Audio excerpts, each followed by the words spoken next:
Welcome to Forward Obsessed, where we talk to breakthrough business leaders and rising entrepreneurs about their journeys, origin stories, and aha moments. Hello and welcome to episode 38 of Forward Obsessed. I'm your co-host, David Salinas.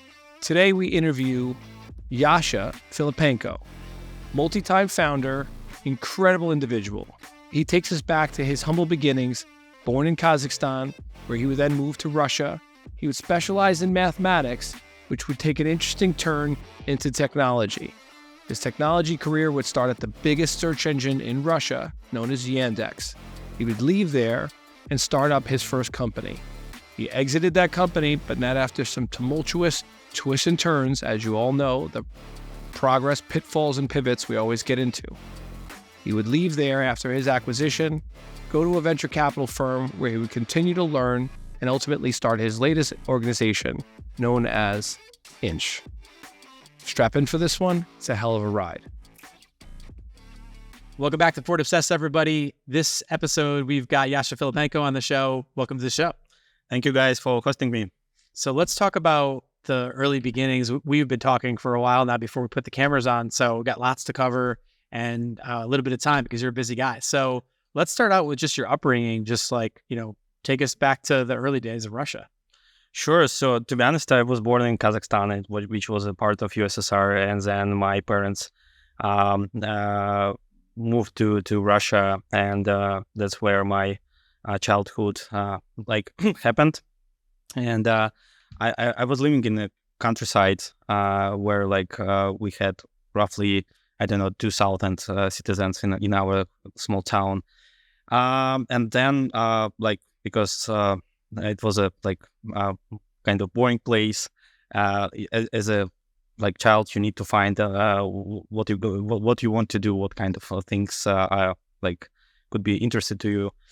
Interesting. And I figured out that I love mathematics on all things about it. So I applied for a few remote programs. And since then I when my parents we were moving from town to town every 2-3 years. So I have eight times more classmates than a typical person. And so all my childhood was about mathematics, and that's why I applied for Moscow State University to a math department. But before that, I also went through the program.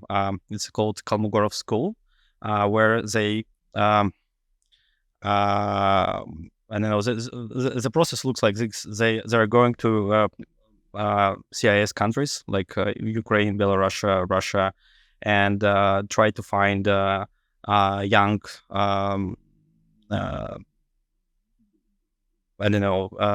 smart children who will be able to participate in different math competitions, something like that.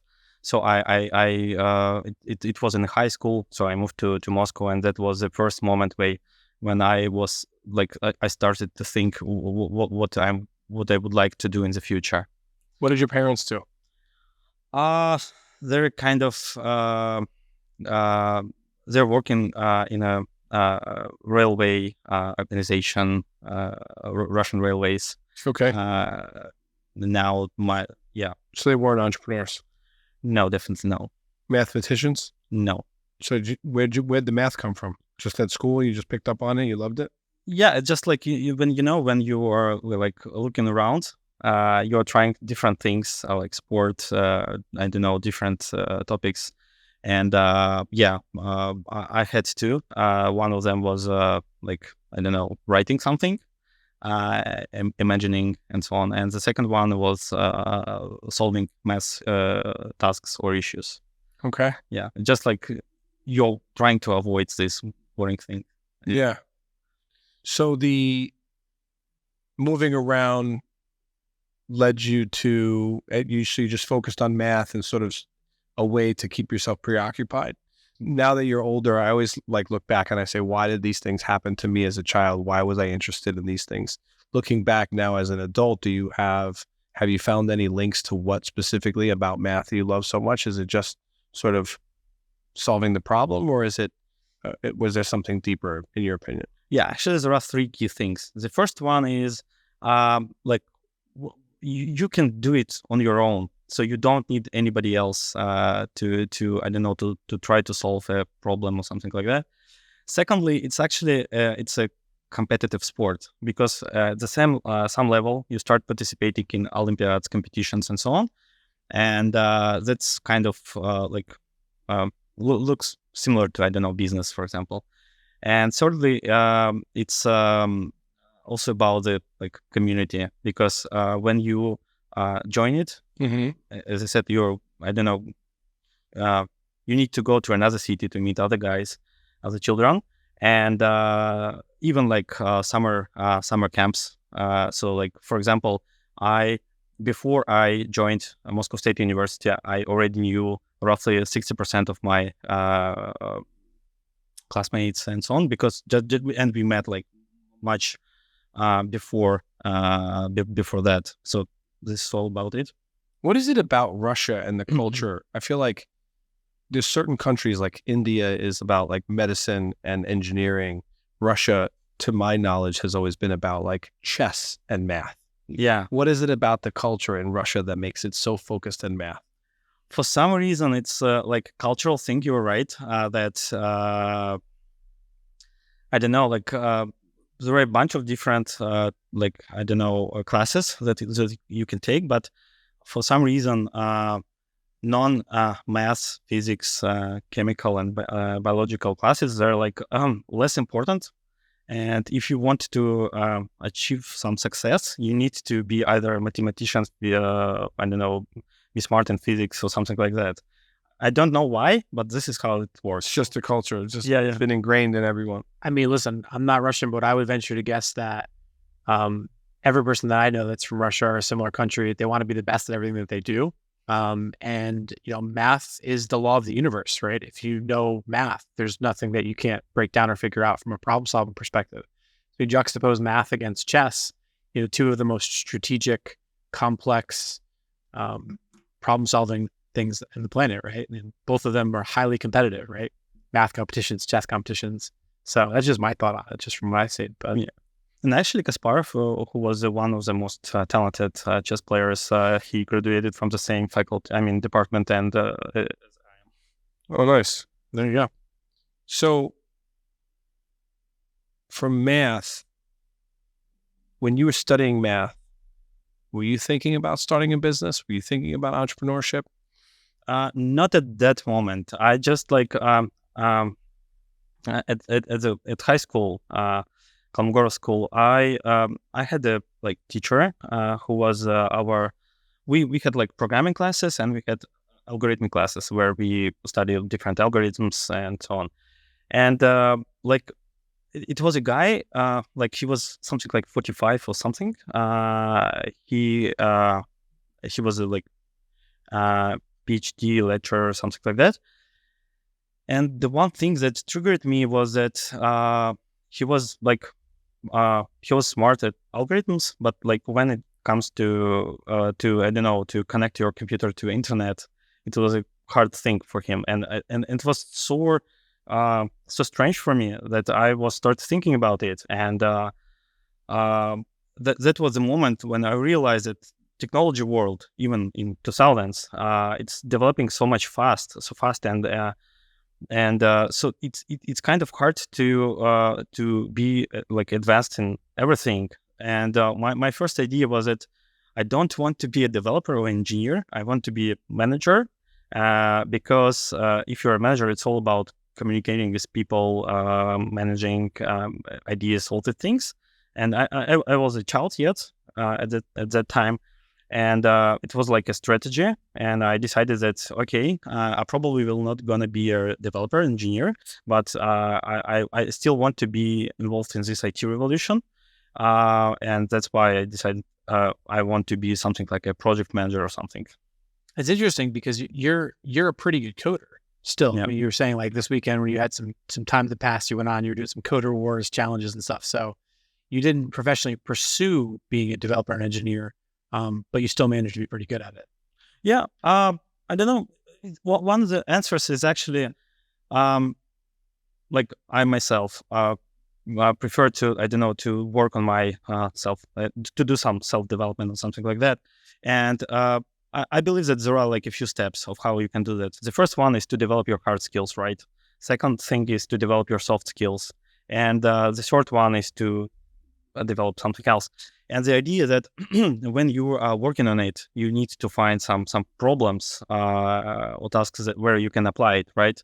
And when I was in school, I like developing programming and algorithms was about my hard skills, were about my hard skills, and I like it was useful for Olympiads, so I covered that, and then I started to think about soft skills and like this kind of development, and tasks that were relevant are actually management, I don't know, ideas, product management.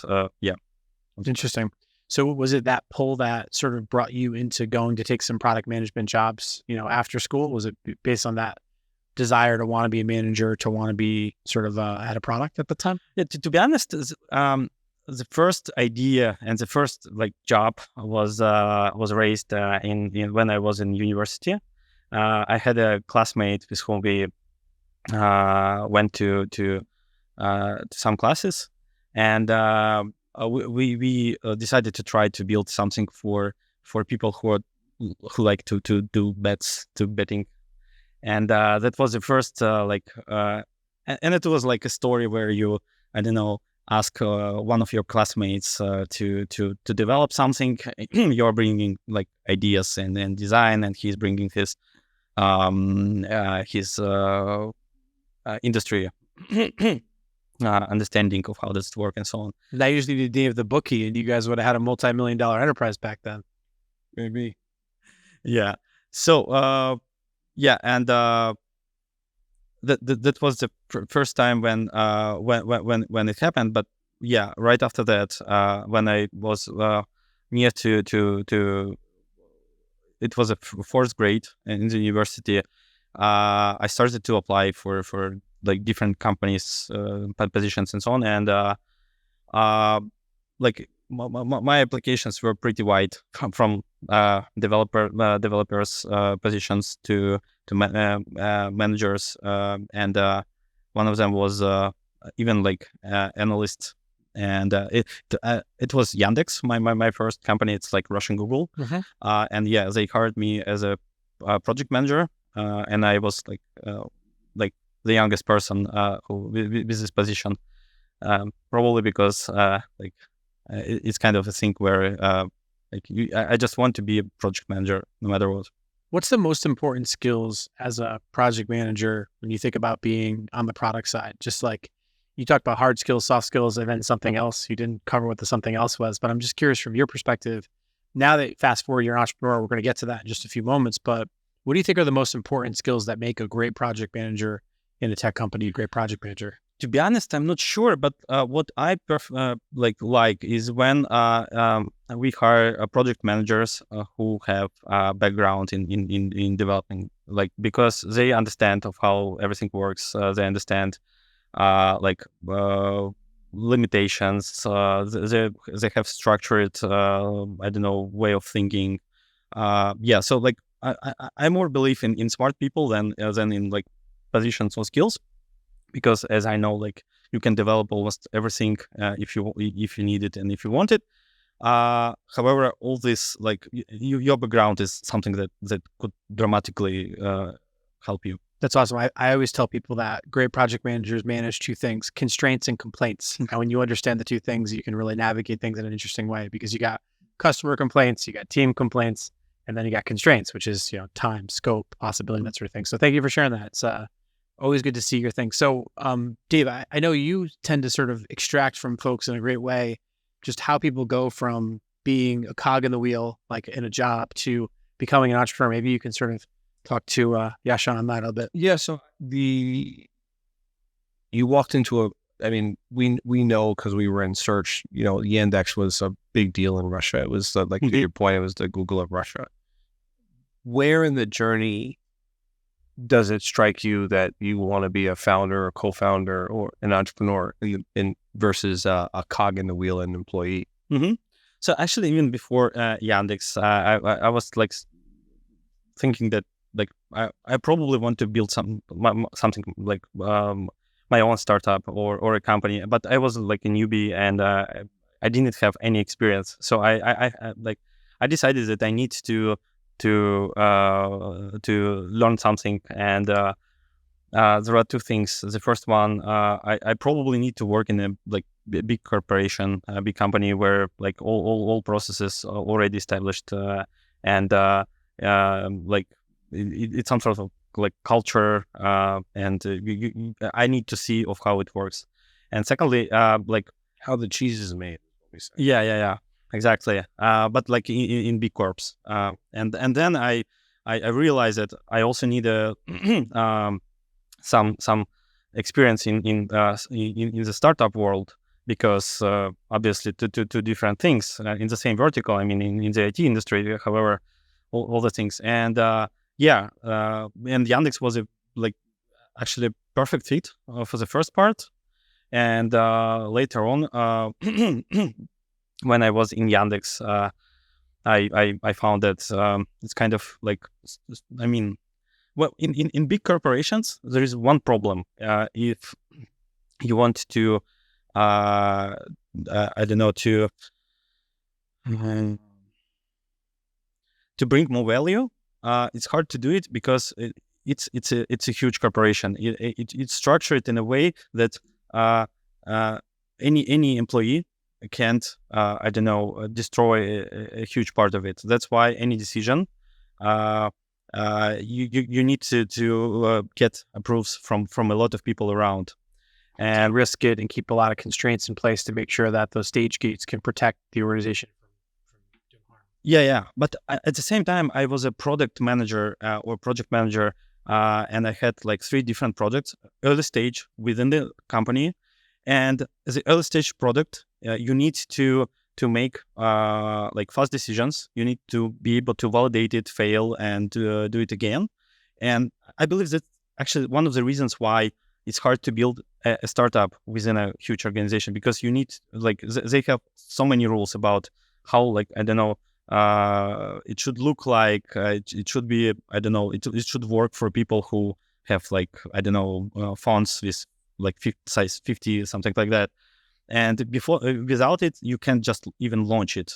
But you still need to iterate, and your iteration takes like, I don't know, like 3-4 months instead of like 1-2 weeks. Well, it becomes a matter of protectionism, right? You have everybody protecting from the top event, the worst thing that could happen, and which is for them, they're losing their job in the machine because they're all very comfortable. And I think that versus a startup company that has a policy of sort of move fast and break things, right? It's a completely different mindset. One The literal innovator's dilemma, like literal. Like, yeah, 100%. Well said, Dave, for sure. So take us through that moment where, I'm sure you remember the day like it was yesterday, where you've got a regular job and there's this thing that just calls to you in your head and says, I need to start my own business. What was that moment? What was that pattern? You know, you're a math guy, right? So you see the math of the universe almost like you're in the Matrix movie, right? Like, so what was that kind of click of the code for you that was like, I need to go start my own thing? It was a moment when I wasn't happy with like what kind of things I do, and actually not things, but the way of how we are doing it. And for some reason, I believe that I can do it better.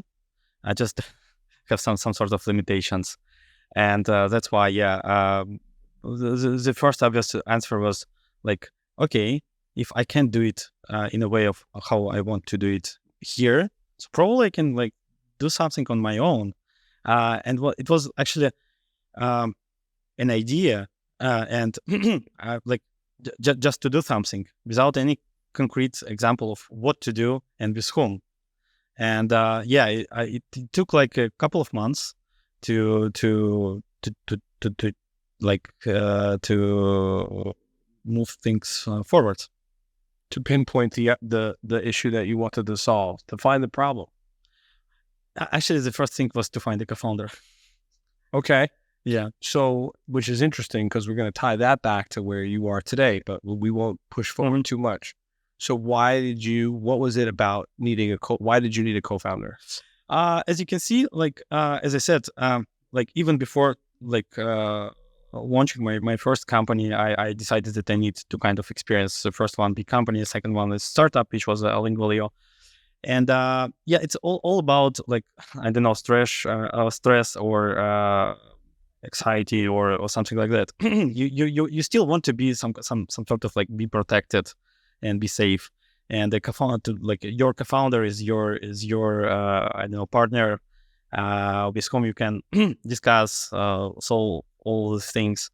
Yeah.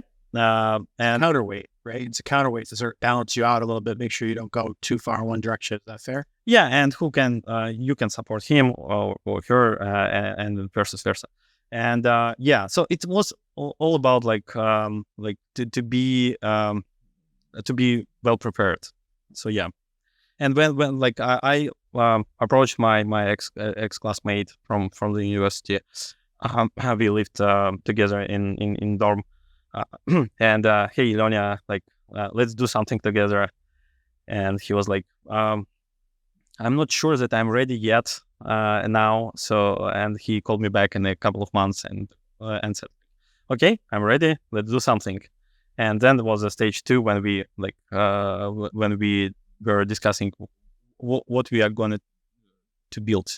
Are you ever ready to start business? If you think about it though, like in general, like is it ever, I feel like there's always an excuse as to, let's wait till the weather changes. Let's wait till this thing happens. Like it's almost like For some people, I run in with my chest out sometimes and just get pummeled, but curious. And first for the audience too, if you could can you give us like a high level for the audience on what was Sailplay, just so I can really understand it. So Sailplay, it's a marketing automation platform for B2C companies like Papa John's, for like these big brands. They typically structure it as a brand and a lot of franchisees around the world. And all of them have like different technologies, point of sale terminals, something like that. And they typically need a solution of how to return their customers, to have like some sort of analytics about it, about their behavior, and a way of how they can like structure, like divide them into groups and get some insights from it and so on. And yeah, we started in like 2012 in Russia, and in 2014 we relocated to the United States, where we started our global acquisition. And now company works in like 40 different countries. And yeah, it was acquired recently by another like company that provides solutions to retailers and e-commerce. How did you find that problem? Because the startup company that you went to was into language, right? Teaching language. Prior to that, you were at a search engine company that did more than search engines. They have Uber, and they seem to be they're almost like a copycat where they have everything that Google has and others, right? Hold on for a second. They launched even before Google, search engine, and even maps. Oh yeah, yeah. Okay, and the rideshare. A rideshare now is a copycat at Uber. So what you're saying is Google copied Yandex. Yandex didn't copy Google. Kind of. Some products were invented first by Yandex. I'm not sure that they know about each other at that time, but yeah. Interesting. You get like a Paul Revere that just goes to different countries, finds cool innovations, and brings them back, like a global innovation scout. Well, Sergey was Russian anyway, right? Yeah. So there's the tie together. Da, da, da, da. So conspiracy theory. I'm forward obsessed, everybody. So, but the interesting thing is that you're at an ed tech company, you're at a search engine company that obviously did e-commerce and online advertising and all the things that are there, and then all of a sudden you find yourself in a marketing automation solutions company. How did you find that problem? Or did the co-founder that you had have insight into that area? Yeah, actually both. The first thing is, when you are developing a B2C company like Lingvalio, you sometimes you think that it's much better to work on something in a B2B world, just because you have customers, you can go to them, ask their opinion, discuss it, develop something for them, adjust your solution, and so on. sales much easier than like obviously in the B2C world. Scale might a little bit like it's harder to scale, but still. So the first thing was from like we decided that it should be something in B2B, and secondly, my co-founder after the university he joined McKinsey and later on Lamoda, which is like Russian, I don't know, not Amazon, but like the store where you can buy shoes. Oh, like The Zappos, yeah, right. So similar thing. Yeah, and he was. Well, we actually started with a different idea. We started with the idea of doing something like TaskRabbit, and we prepared like mock-ups for it and so on. And then we realized that TaskRabbit is already exists. And then we were discussing some ideas, and he raised this one about like, hey, I'm at Lamoda, like it's a huge e-commerce, but we do not have our own loyalty program. It's hard to develop it internally. So probably we can do something with that. And yeah, that's how. So you had an inside track as to where the opportunity was. Now you raised money for that company, correct? Yeah. How much did you raise? At the first round, we raised just, I'm not sure, but something like 300K. Okay. And did you raise one round or multiple rounds? No, we raised multiple. Okay. Yeah. you talk about that. Yeah. What was fundraising like for you? The first round we raised pretty fast. Like Igor Rabinki, Alter VC, where I was a CTO later.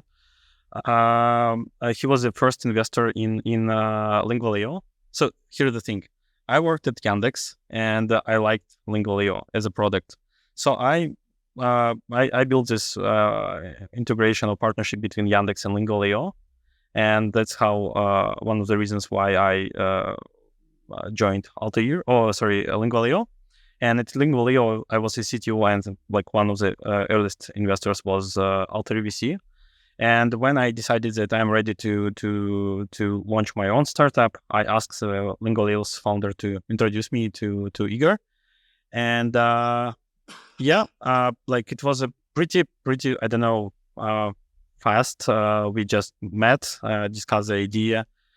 He asked us like a couple of questions, and here we go.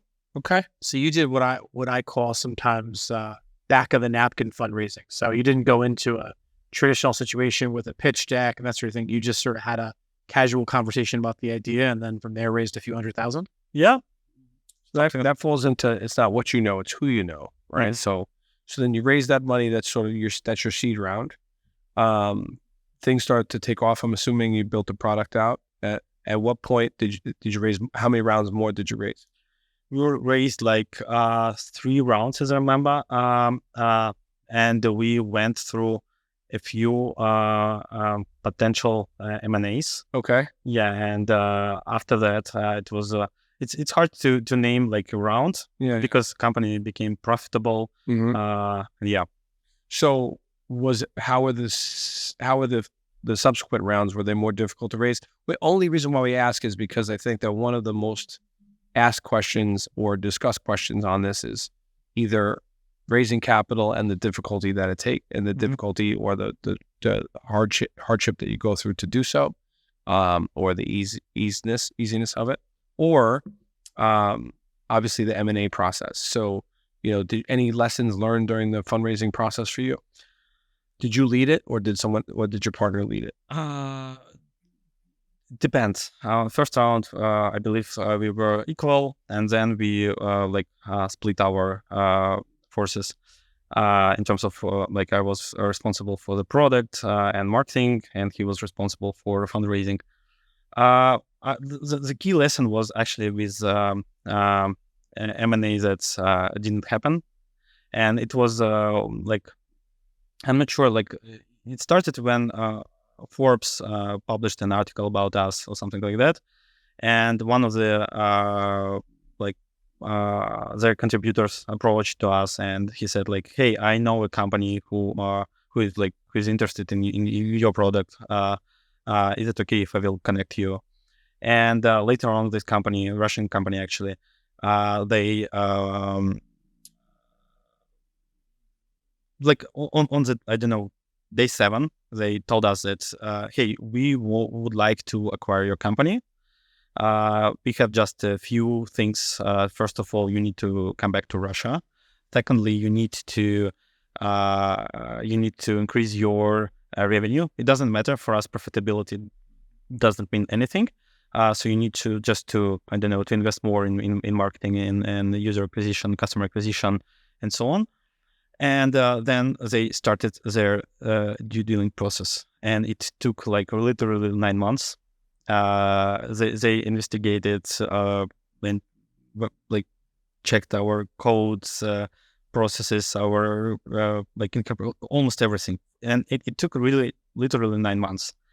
And a colonoscopy. We all yeah, and like a week or 2 weeks before the actual signing the contract, they signed term sheet. Like our investors met with them, and 2 weeks before, they fired their head of M&A. Oh, geez. Something like that. Yeah, After they had term sheet. So was it a binding or non-binding term sheet? non-binding. So the guy that was leading the process gets fired. Yeah. There are like two people who were leading it, and one of them was. I'm not sure that he was fired, but He left, disappeared. Yeah, disappeared. And Russia, that's a problem. Yeah, he's in the trunk of an old Mercedes. and but it was the current valuation of this company is like something $60 billion company, and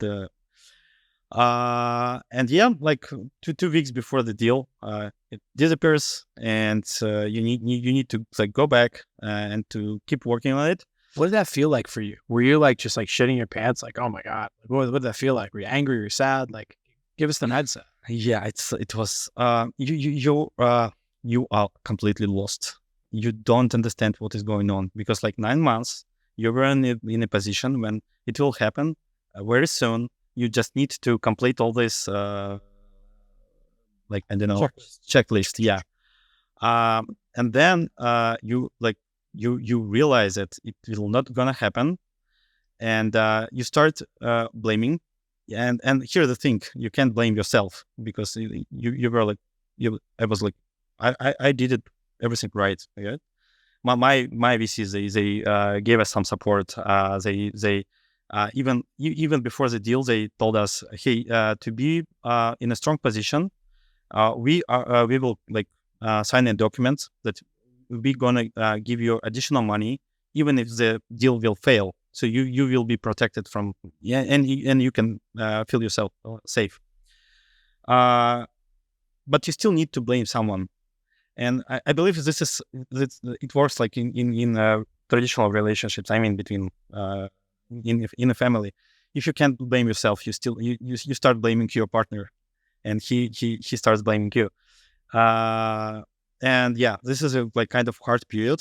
And when I joined Altair, I saw a few other startups in the same situation, and I saw same pattern in their behavior. So, what was that pattern? I'll unpack that for us. If you are expect to make an exit, and doesn't happen, you are you feel yourself lost. I don't know. Actually, it's an emotional roller coaster. Yeah. Fractures the partnership, right? In some ways, so I'm hearing you said family dynamics. Yeah. Did I hear that correctly? Where you felt lost, and as a result of it, that puts stresses and tensions on your co-founder partnership. Maybe they feel lost. I don't want to speak for them, but does it feel like it's a hard to recover from thing? Yeah, and it takes I don't know, months to recover from it. And yeah, but the key problem is you want to find a reason.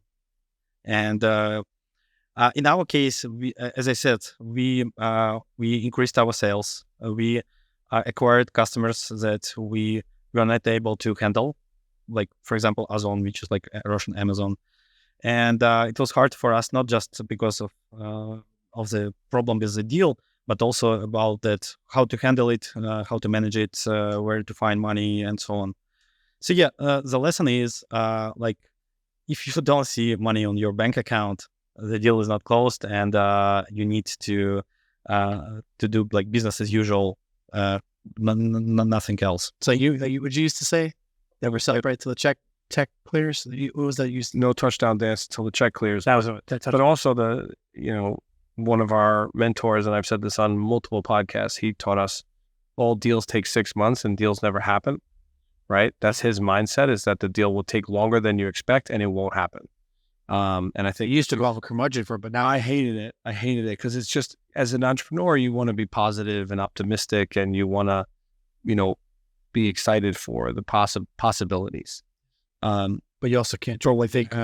But when you have that dynamic, which is that all deals take 6 months and they take longer than you want them to take, and there's always a possibility that you can get left at the altar. We hear it all the time. Almost change, in the 11th hour, something changes. In your case, somebody disappears off the face of the. I don't know if they disappeared. Are they alive? Yeah. Okay. Actually, a huge venture capital firm here in the US. Oh, so he left to go to a big firm. Yeah. So, but those things happen, and I think the emotional roller coaster of it all. Plus, it sounds like you increased your burn because they wanted you to run the top line up and not necessarily the profit. So you were committed to that now. So your burn is getting erased. Really, you're burning your capital. You're simultaneously focused on the acquisition or the merger and the business at the same time, which is hard to do, to have one foot. We talk to entrepreneurs all the time, and they say during the M&A process, you essentially disappear from your business. It's hard to run the business. How big was the business at that point? Was it a lot of people? It was roughly something like 70 people. 70 people. Yeah, that's a lot. And you have to maintain a balance of both sides of the equation, running the businesses and selling or merging or getting it acquired. What did you learn during that process? What were some of the other things that happened? Is this the deal that actually wound up turning into the acquisition, or did that deal go away and then an acquisition happened after that? Yeah, second. Oh, so you had a second round of this. No. I mean, like, we came back to the United States. Okay. And, later on, we found another M&A opportunities, and Wow. Another one happened. Did you have to raise more money? Like, because you said that your original investors wrote a letter saying that if the acquisition didn't happen or the merger didn't happen, that they would back you with more capital. Did they actually follow through and happen? Oh, so that was good. So they were of their word. That's great. Yeah. Like, to be honest, even like before the deal, I didn't think that this kind of like we can structure this deal, because obviously they were right.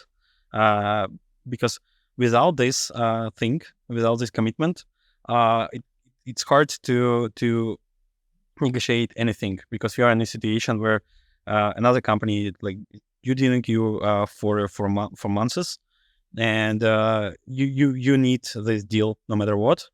So they will be able to push you in any direction they want. So with this support, it was much easier to negotiate it. But yeah, after that, company became profitable. So we didn't need any other funding grounds. If you could go back in time to that first deal, would you have done anything differently?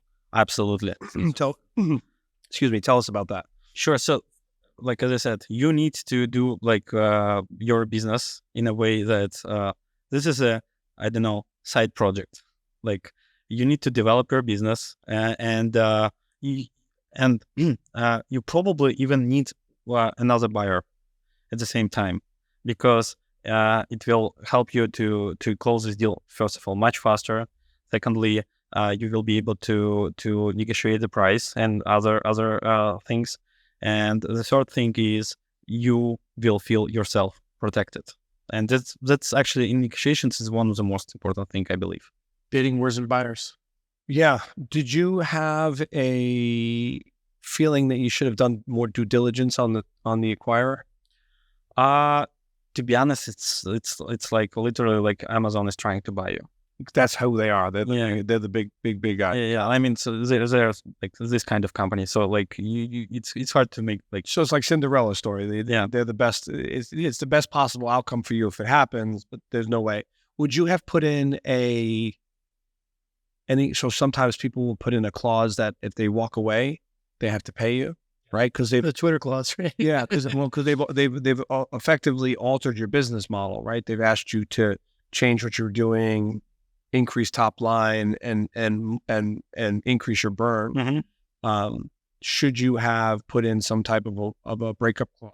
No, we didn't, and probably that was one of our mistakes. So a lesson, breakup clause. Yeah, but we saw that they invested some money into our during our due diligence. They invited a few other companies, like Big Four, one of the Big Four, to check our international legal entities and so on. So it was also about. So we saw that they have intent to close this deal.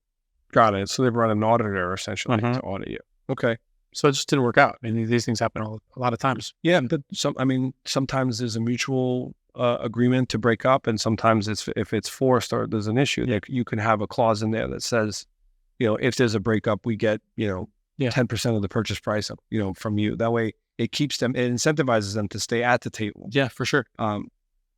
So now you go back to the United States, and focus on the business, get it back to profitability, slow down the burn.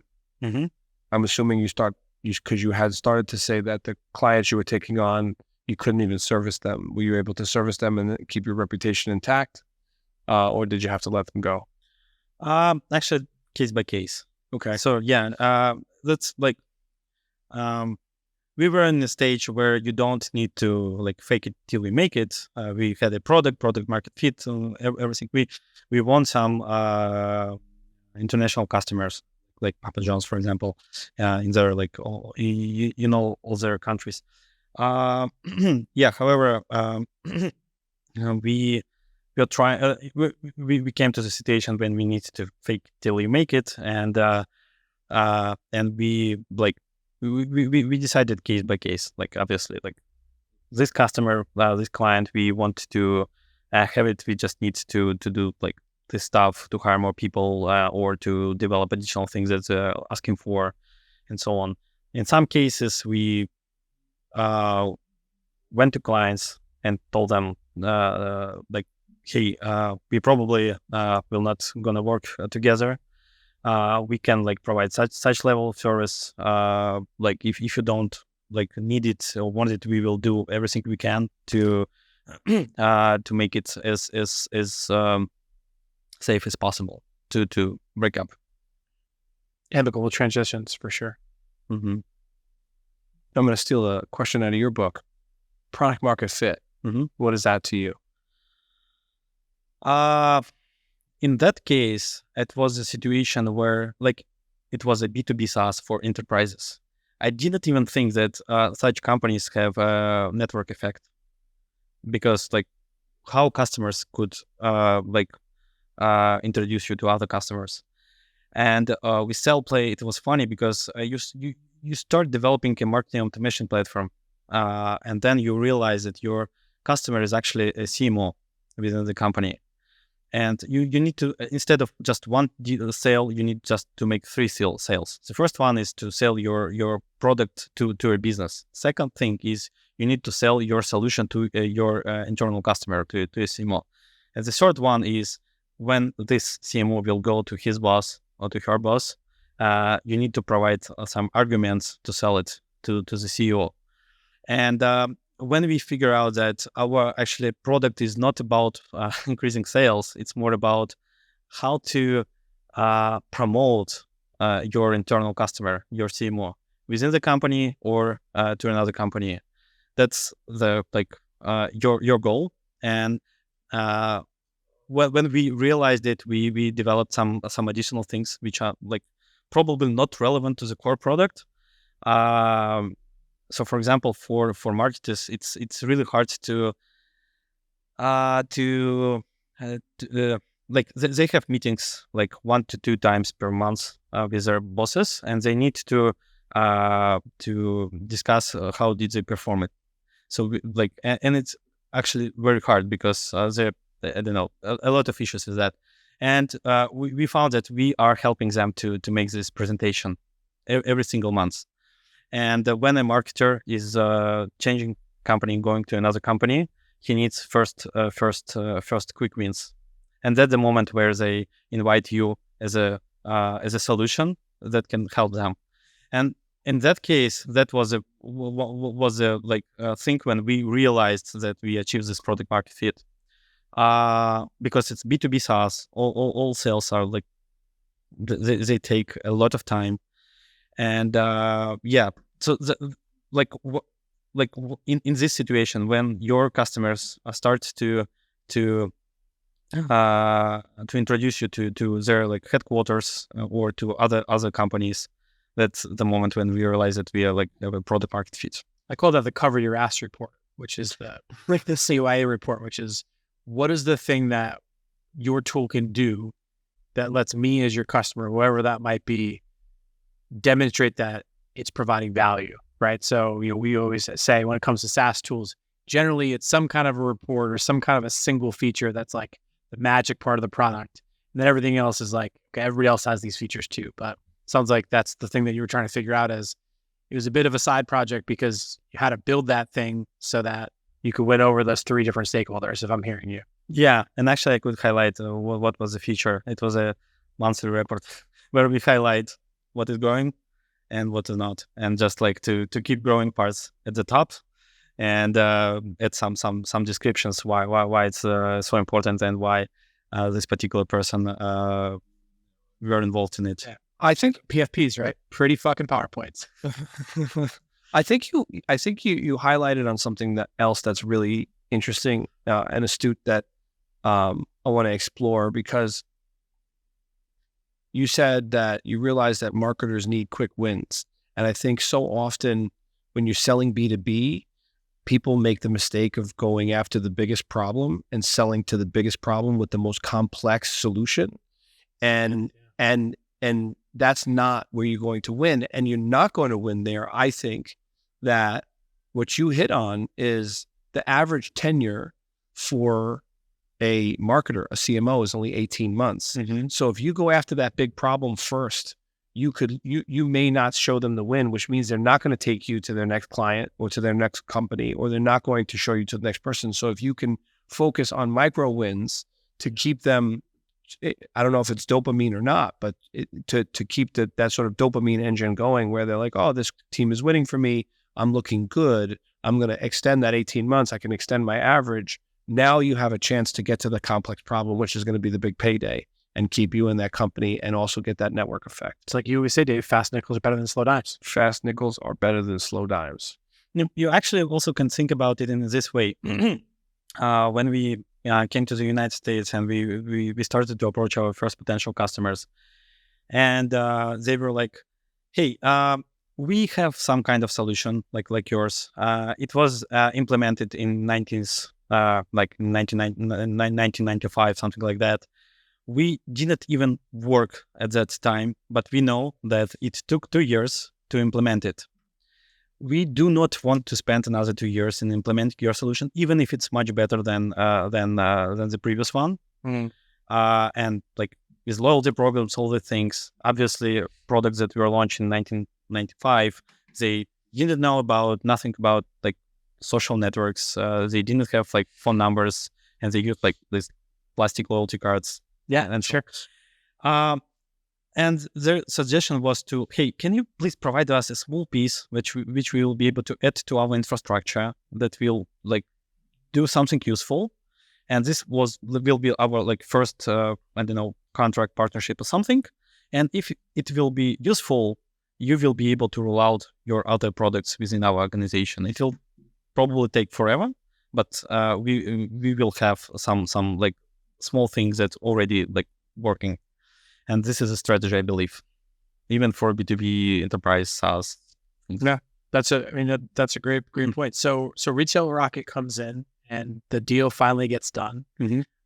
One of the questions we always like to ask is, I'd imagine that was a hybrid deal, right? So probably a mix of, cash and sweat and long-term types of things at a high level. We don't ask the amount because that's crude, but what we do ask is, what did it feel like after the wire hit? And what we mean is, the transaction gets done, it happens. Like, what did it feel like for you when that happened? To be honest, for the first 1.5 years, I didn't even look at it. I didn't withdraw a dollar from it. So yeah, because I don't know why, it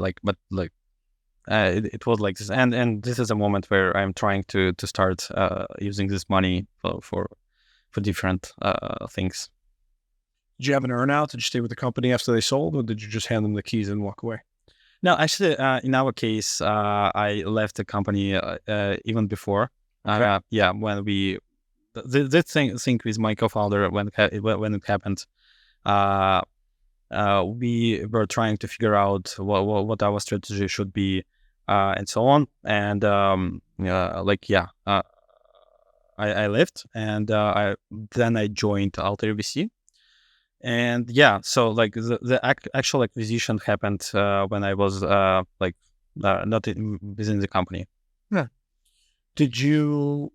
How was your relationship with your co-founder? Did it sustain healthy throughout the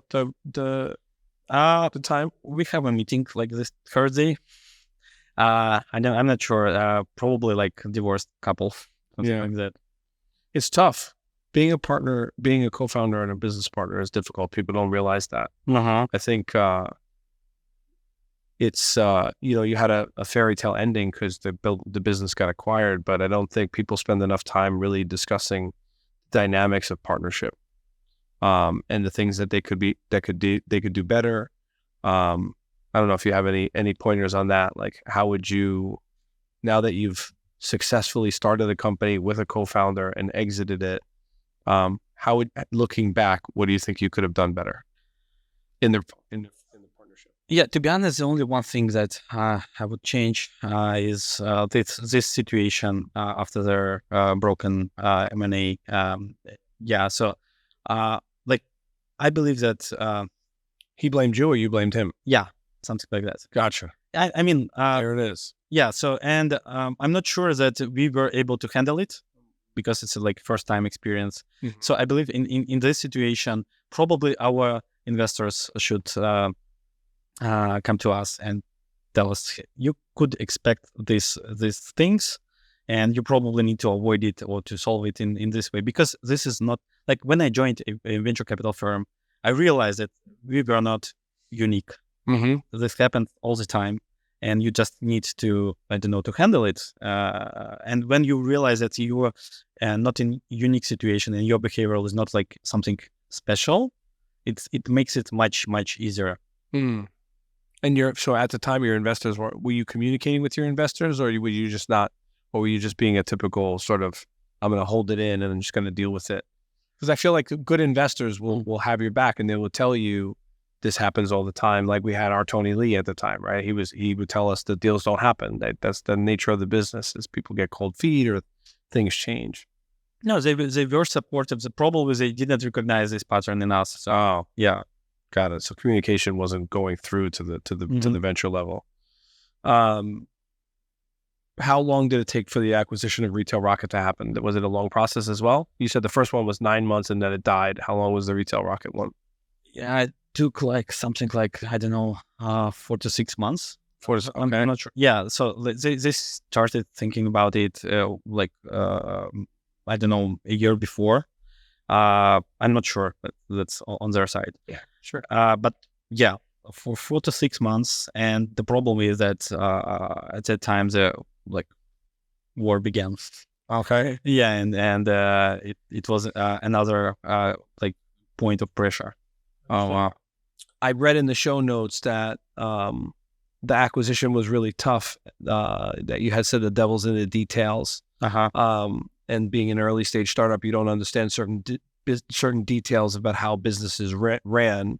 Did that come up during the acquisition? Yeah, absolutely. So here's the thing: when you sign your first SHA on your first, priced round, you see all this tag along, drag along, all the things. The lights. Yeah, right. And you in most cases, I believe, the first-time founders, they don't even understand what does it mean. And that's why you need a lawyer. This is the most important thing, because we had a lawyer and we discussed it with him, and you are thinking in this way. I was something like 22 or 23 years old, and you think about it. Your startup is growing. It will be like this forever, and all these negative things, they probably will not happen. But even if they will happen, you imagine in your head some big numbers, and you're applying this like discounts, all those rights to these big numbers, and I think it's not a big deal. But when it comes to the deal, it's actually become really important. Yeah. The like contacting people to make sure that they have their pro rata share and that kind of stuff. Yeah, liquidation preferences, all the things. And the thing is that like venture capital firms, they're like, that's not their first deal. They know everything about it. They know like that. They actually act like they want to protect themselves and their partners, other venture capital firms with whom they share these deals. And that's why if like one of them will ask for another type of shares, class of shares, and if it will have some leak breaths, and even if you're okay with this particular investor, typically after that you will find yourself in a situation when others are asking for the same, or this one is asking for others, so something like that. And then you are the only one person who have common stocks. For the audience, liquidation preference is essentially, I get my money before you get your money. Yeah. And what that term could be is I get 100% of my money. I get 100% of my money back plus compounded interest rate, or I can get 2x my money before you get distributions into the common stock. So it's very important. The details are extremely important. So you learn the hard way. Work hard, yeah. Hopefully it wasn't too hard. Yeah. No, I mean, like, as one of our investors said, like a good deal is when all parties are a little bit disappeared. Yeah. Yeah. That makes sense. Yeah. So then talked about the path. Yeah. So I was just going to say, I was going to move us along. You went into venture capital. Mm-hmm. Why? To learn? Bored? Yeah, kind of. So like I left my company, and for the first like 3 months, I didn't know what to do. I set up some meetings, like 4 meetings a day, just to be in a situation where it looks like I'm working.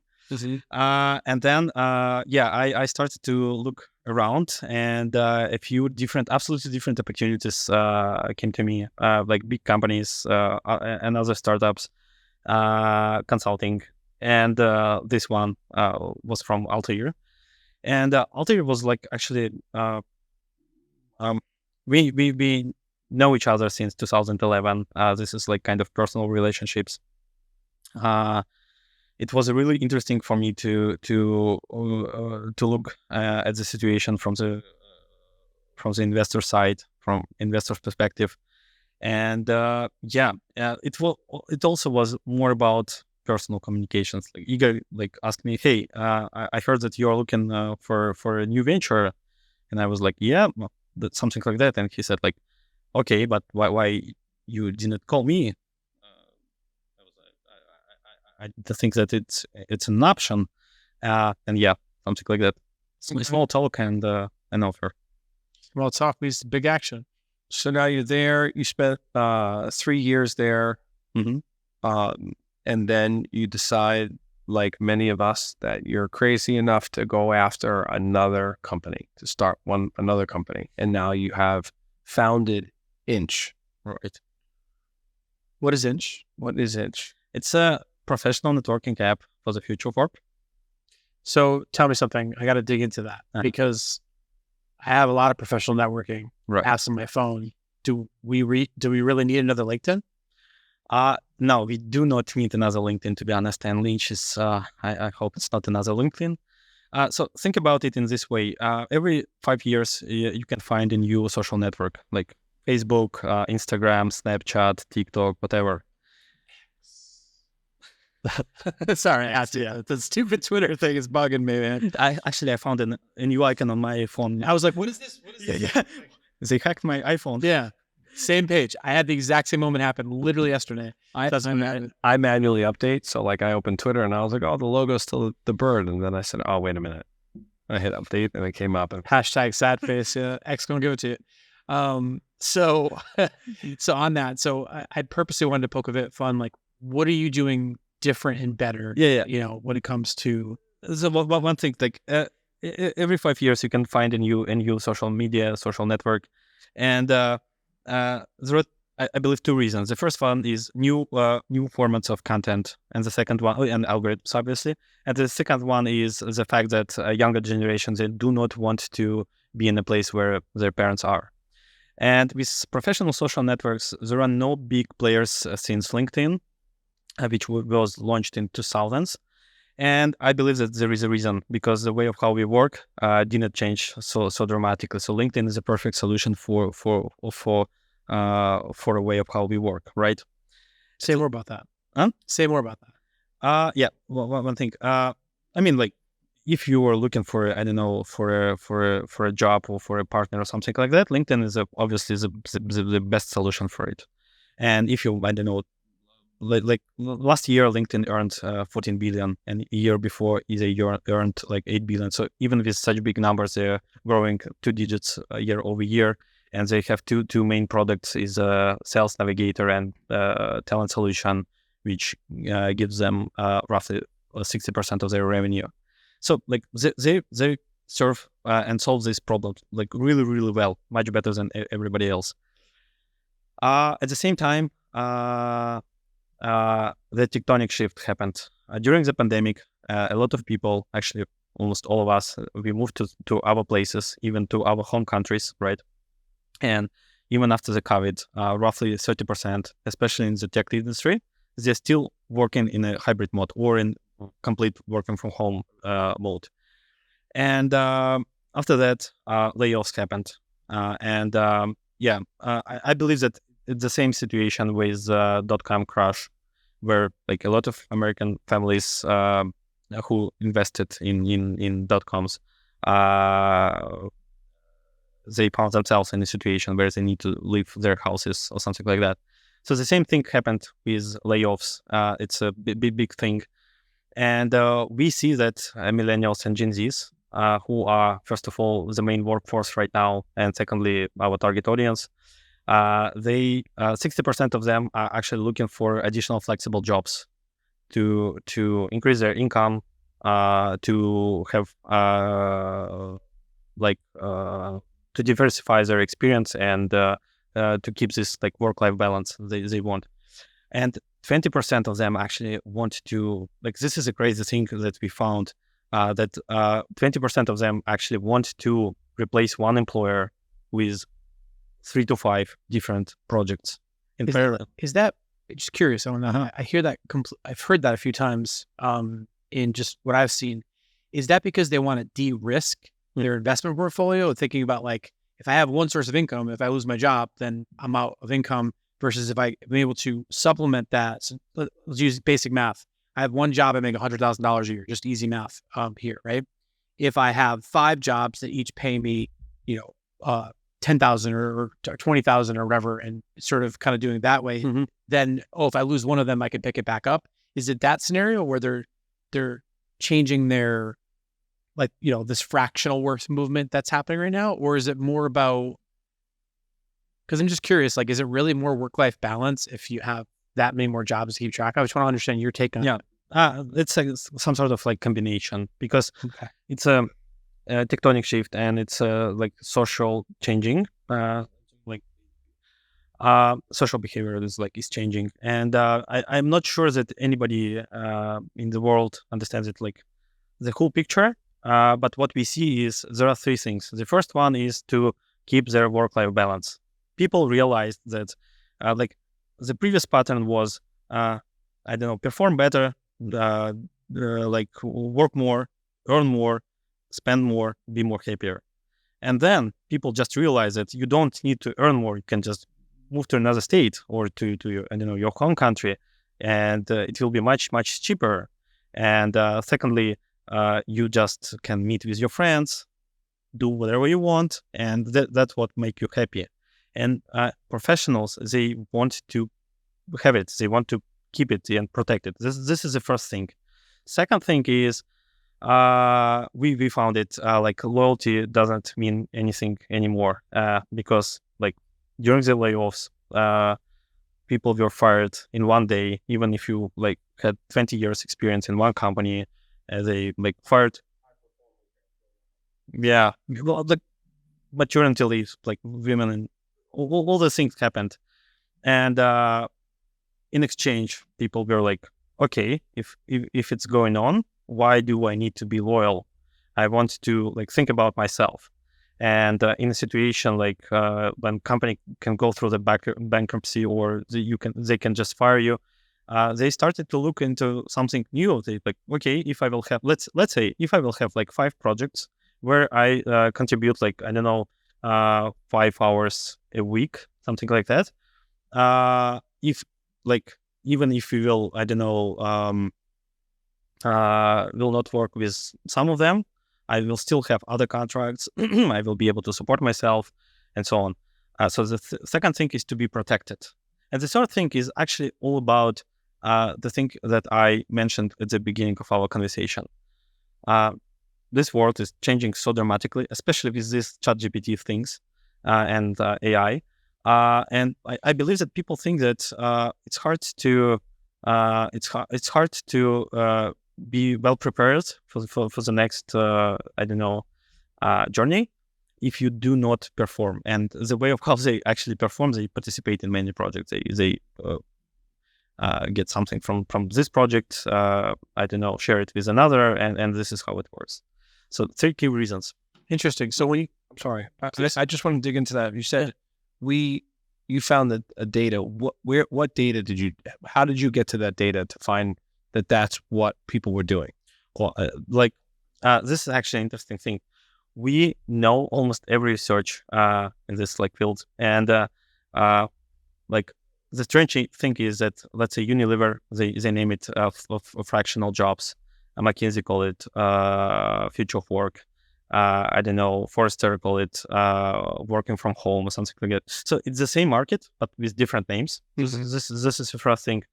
Second thing, we are monitoring digital nomads community because they're like more advanced version of what we see right now. Mm-hmm. Third thing is actually when it was all this began, when I was at Altair VC, they invested in a couple of companies. One of them is Miro, which is like online dating. Yeah, we use Miro hardcore. Yeah, he loves Miro. Yeah, and the second one is Deal.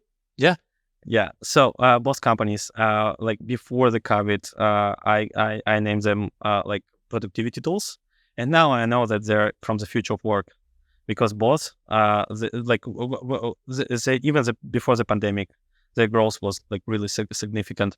Look at Loom, and Loom's valuation's out of control. Yeah, synchronous versus asynchronous. Mm-hmm. Crazy. Yeah. So and like actually at Altair VC, we started like thinking about what will happen next, and the things that we were discussing with buildings, renting, and all these things. One of the things that we were thinking about, and another one was about jobs and how people work. Mm. And our suggestion was that there is a progress in how people work. I mean, it changed, and that's a fact. And if it will keep going like it's right now, what kind of products will arise?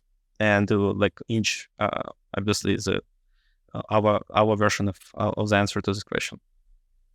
And I like what it stands for. Let's be in touch. Yeah. There was something kind of fun about that. So what I'm hearing is you're less of a social network and you're more of a marketplace. Is that correct? Actually, that's right. That's a very right question. But LinkedIn is actually a job board. I mean, obviously, there are two key revenue streams are from like Sales Navigator and Talent Solution. But like they present themselves as a professional networking app. So we do the same. We are a professional networking app, but for the future of work. And we help like professionals and SMBs to find each other for this midterm part-time project-based work. However, we utilize all the mechanics of a social network. We know how to we use them to drive you back to make more communications and so on. So tell us something. Just a gross oversimplification for obsessed friends here. Tinder for the gig economy is sort of like, if I was to grossly simplify that, I think I would be wrong in that statement, because we've got the Upworks, we've got the Fivers of these. Mm-hmm. Those are sort of like the Tinder for the gig economy. What you're saying is it's less about just the role and it's more about the proliferation of future of work, right? Bringing people together to support the things that matter to them, flexibility, work-life balance, multiplicity, multi-skilling, if you will, in different positions and whatnot. Can you help me in my gross simplification?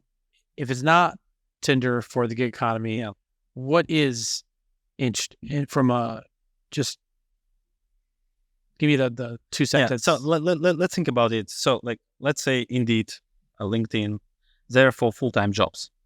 And if you're looking for a flexible job, you need a new solution. So another thing is freelance websites like Upwork, Fiverr, something like that.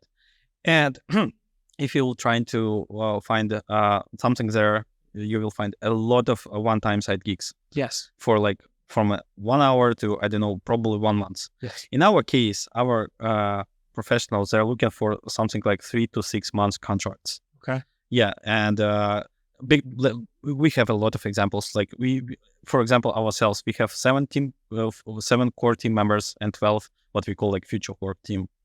And in our case,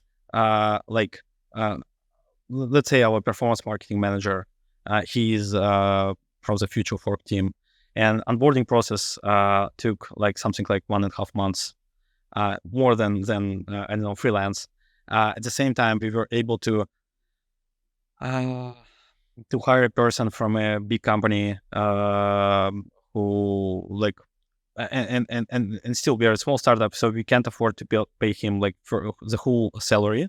And what is more important is that he wants to join us as a full-time member, because right now we are a no-name startup, right? And he's building his career or something like that. Sure. Yeah.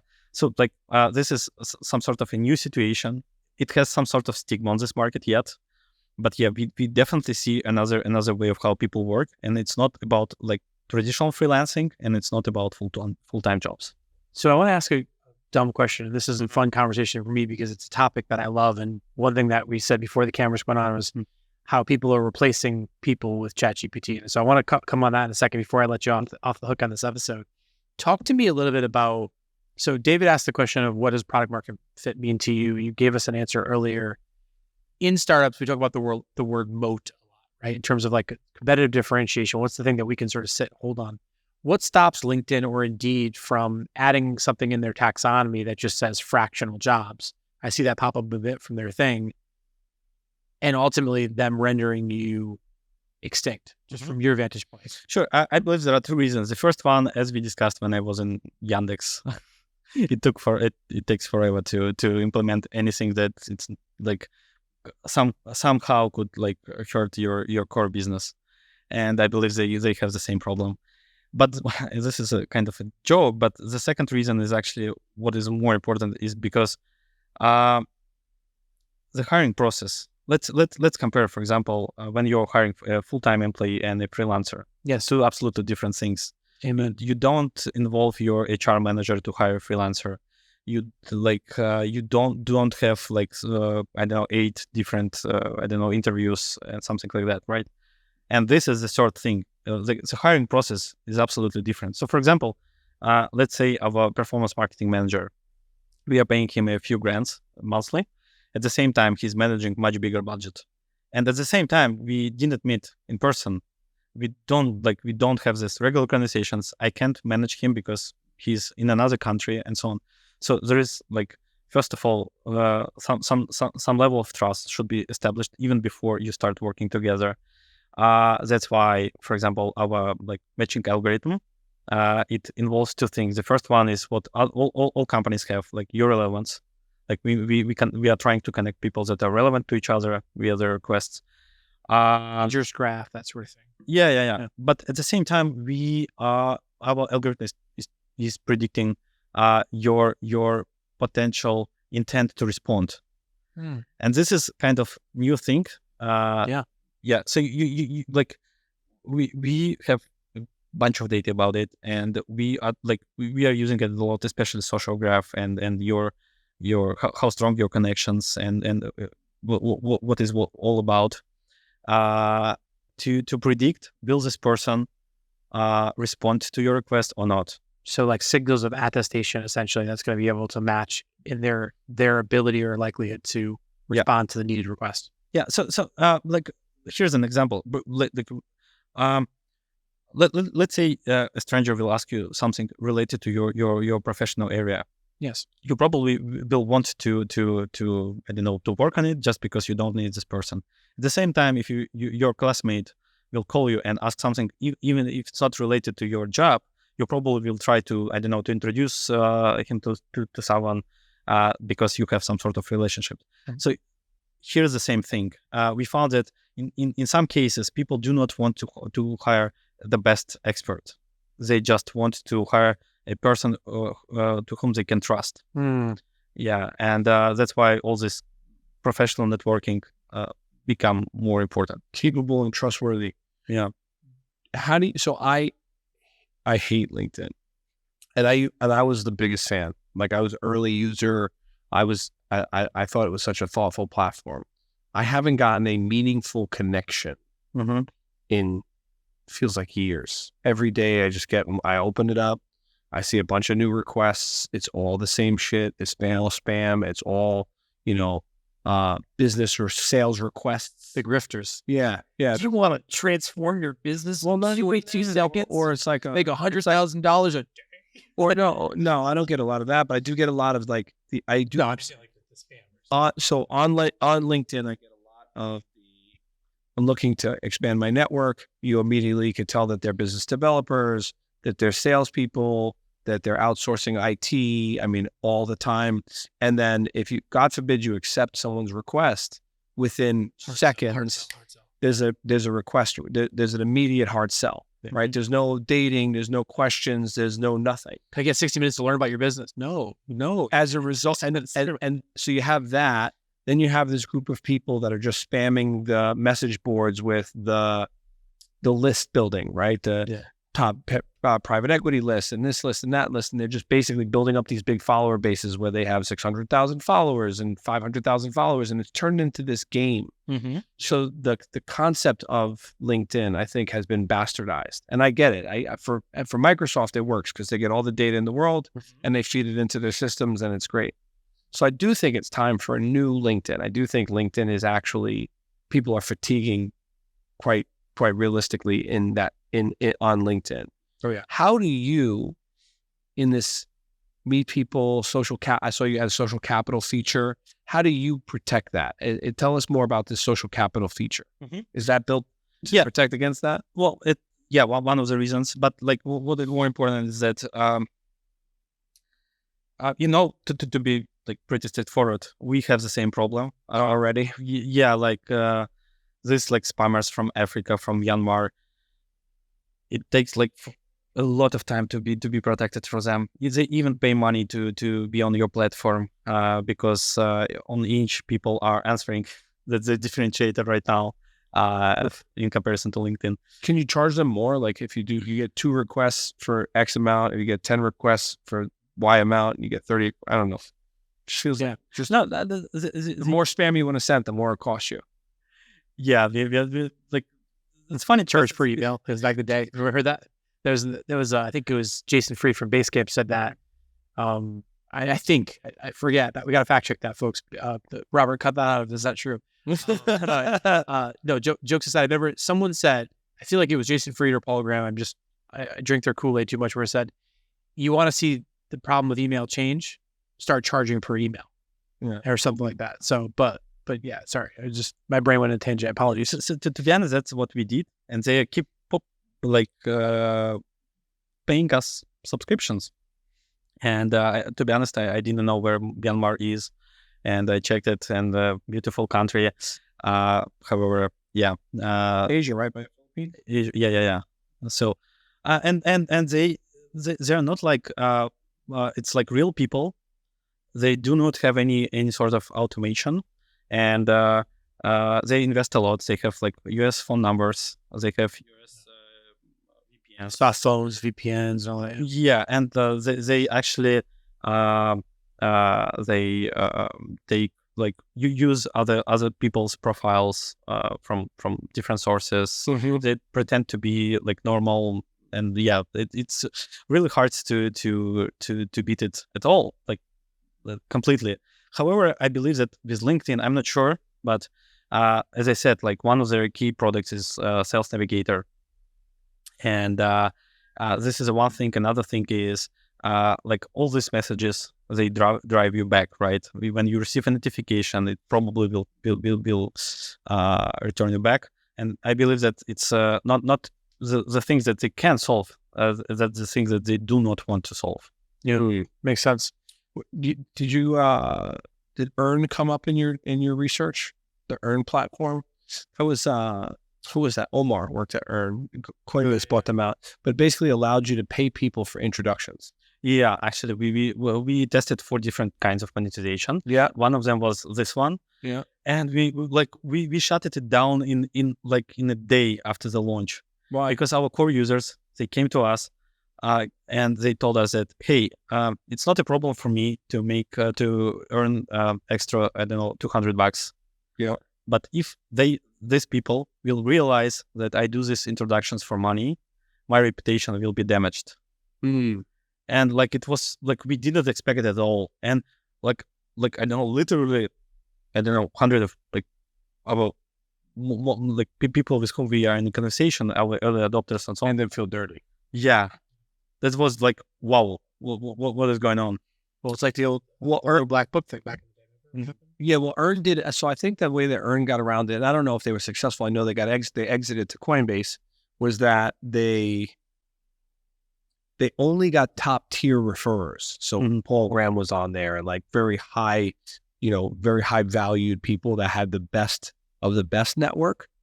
And the payment that you made, I believe, was tied to charities. So that was a way to clean the dirt, filter the dirt. So you had very fine dirt. Yeah, actually, that was one of the things that we were discussing. Yeah, the problem that we found, I don't know, monetization that gives us profitability. So we decided to keep with a traditional SaaS subscription because it's enough to cover our costs. So where are you today? Tell us more about the app. Did you raise capital? Have you? Do you feel you found product market fit? And how many users do you have? Sure. So we have grown up grew up 10 times in the last year, from 10,000 users to 140,000. Wow. Yeah. Well, we our IRR is growing 30% month over month. We with this guy from our Future Fork team, we achieved profitability in terms of our marketing costs. So we know that if we will put $1 in marketing, we will get 2 to 2.5 users immediately, and this $1 back in 2-3 months. So we can reuse our marketing budget a few times a year. And our North Star metric is right now is a number of users. Yeah. So we before that we raised 2 rounds, pre-seed and actually FFF and pre-seed. And so now we are looking for our marketing budget. Obviously, I'm not sure that it will be venture capital money, but yeah. Okay, we have an introduction for you that might help. Spring. Yeah. Well, thank you for sharing all that. I love the fact that you used your North Star metric. I love that. Yeah, I want to challenge the North Star metric though a little bit because I feel like You don't like it? no, I don't. Well, I love North Star metrics. I don't love your North Star metric. Oh, Because I believe that number of users sounds a bit generic. Number of what kind of users? Is it number of paid active subscriptions? Is it like, or is it just number of users? Here's the thing. If you look at LinkedIn, they have something like 1.7 billion visits monthly, and 20% of them are from organic search. Same thing with us, not the numbers of visits. We have roughly 40% of our visits from organic search, and more users we have, more organic traffic we have. We achieved already, like our retention on week 20, something like 43%. Among users who created at least one request, it's something like 80%. So we are kind of sticky app. So like we spent a lot of time on the developing our core metrics. We know that the product works, people meet each other, like businesses use it and so on. And now we just need to speed up our growth, keeping like the fact that it should be profitable as it is right now. So yeah, like you can just choose I don't know a few North Star metrics. Yeah, I'm almost wondering, like, just as a reframe, is does it make sense to make the growth rate of users a more targetable North Star metric? Because right now what I'm hearing from you is the growth rate of the size of the user base, you've directly correlated to both profitability. So instead of like an ARPU or something like that, like if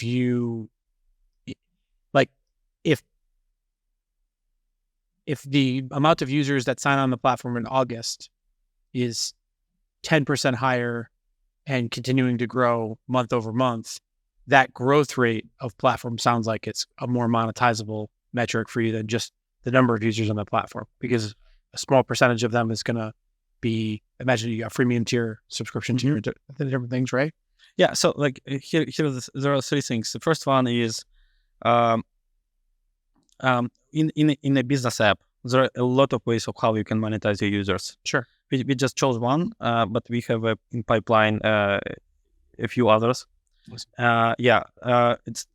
kind of not a big deal, but the key thing is where is the moment like where we will be able to grow even faster. So for example, in numbers, right now we have 140,000 users.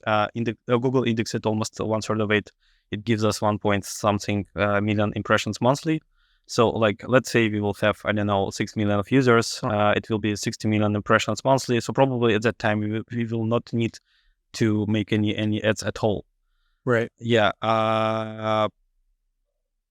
So yeah, here's the logic. But yeah, you're right in terms of that. We like, if it will be a platform where you just sign in, create your account and left, it doesn't like mean anything. In our case, we know the other numbers, our metrics.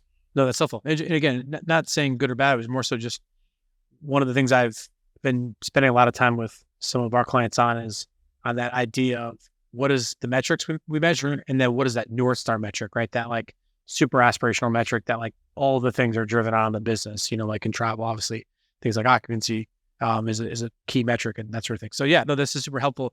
I love this. We spent a lot of time with you. This has been amazing. I definitely wanted to just cover one last thing, which is you said that LLMs and things like Chat GPT are replacing roles in your organization. And I think you said you and some people that you're also connected to have recently got rid of or eliminated staff and replaced them with tools like Chat GPT. Can you talk a little bit more about what are you replacing with Chat GPT to start, and how do you see this continuing with the rapid adoption of these technologies? Sure. So like there are like actually three things absolutely separate with the same product. The first one is like we replaced a few team members with Chat GPT. So the first one is like people who were responsible for proofreads, all these things. You can just feed it with I don't know, the text you want to publish, and you can even ask to keep the same like tone of voice and so on. and it will like make it perfect. Our developers, they're using it a lot, because in most cases you need to design the like architecture solution and so on. But when it comes to writing the like most obvious things, you can just ask Chat GPT to do it, or Copilot or whatever. Yeah. I'm using that as sort of like a blanket thing, like LLMs, right? Yeah. Obviously, you're using a number of different tools, but yeah. So this is the first thing. Second thing is, I actually I'm a person who needs another person to discuss something. It's hard for me to think about it on my own, and I'm like time to time I use my other colleagues. But sometimes I'm just during the night I can like, hey, ChatGPT, let's discuss this, and it works perfectly well. Even like, hey, can you please suggest 10 games that are relevant to a networking app to replace this small talk stuff, and it suggests like 10 games with names like in rules and highlights why it's relevant to you and so on.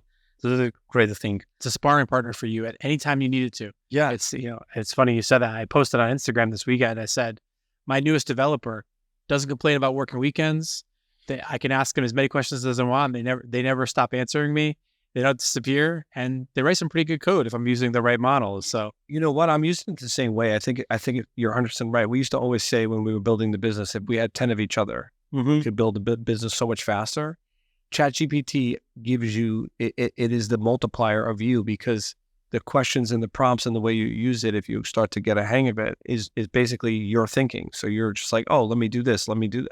I give somebody a task and it takes them 2 days, and I'm just like, let me just show you how I would do the task using Chat GPT. I'm going to teach you how to be faster. And I just do it myself for them. And I'm like, geez, why do I even have that person? But I would say it's also, I just did it and it's done. And now all I need them is, now it's administrative. It's just, I just need a secretary to send out the email.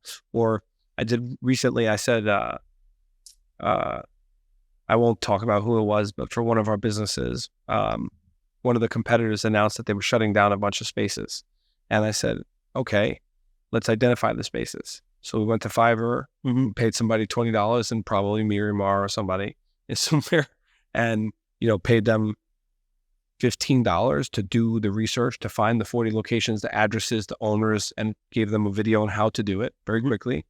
And then at the same time, wrote the letter to the landlords describing who we are, what we do, and all this kind of stuff, and sort of figuring out how we could get to those spaces, and then just put the two pieces together and then give it back to someone to send out. And it's administrative. And that in the mind of someone that was trying to do it, it was like, hey, this is going to take, weeks. And in actuality, it was all done in one day.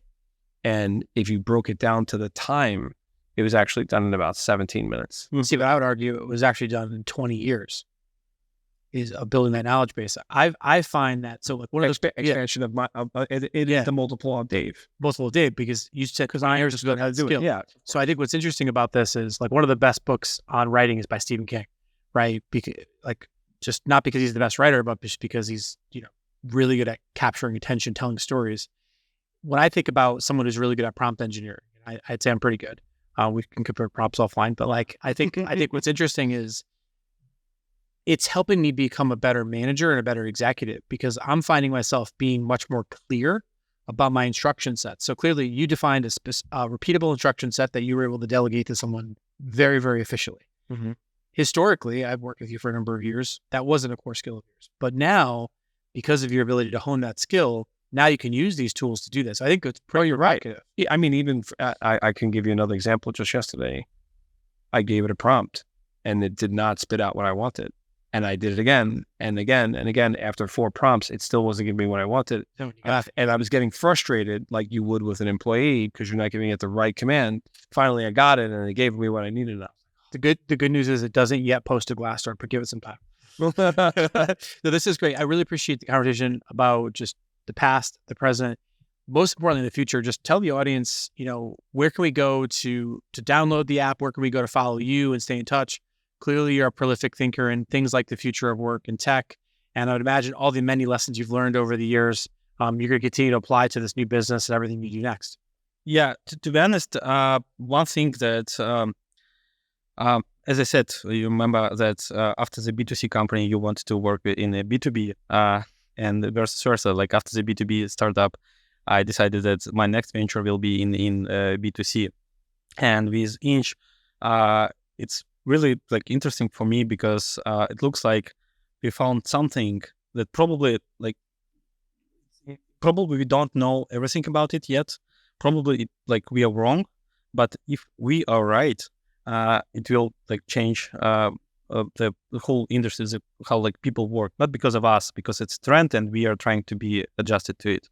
So the one thing is, which is like kind of important to me, is to participate in this thing, because like a lot of people want to change their lives, not like, I don't know, in any other way except of how they work. And if you can, like, if you want to hire best talent or to find flexible jobs, you can use Intch on Intch.org. And because it's a professional networking app, like more users we have, more value it has. And I hope that it will, help you and other people, and even our company to grow faster, to like, pay more taxes, and invent something new in the future. Well, thank you so much for coming on Forward Obsessed. We'll see everybody on Intch. Thank you. Yeah. Great. It's great. This is awesome. Can't wait to sign up. Thank you for listening to Forward Obsessed. Please share this episode, subscribe, and leave a review on your podcast app. This episode was hosted by Pete Senna and David Salinas from the Digital Surgeons Podcast Studio in New Haven, Connecticut. Special thanks to our AV crew, Steve Walter and Meg Olson. Forward Obsessed is produced by Robert Roach. If you'd like to contact our team, visit us at forwardobsessed.com.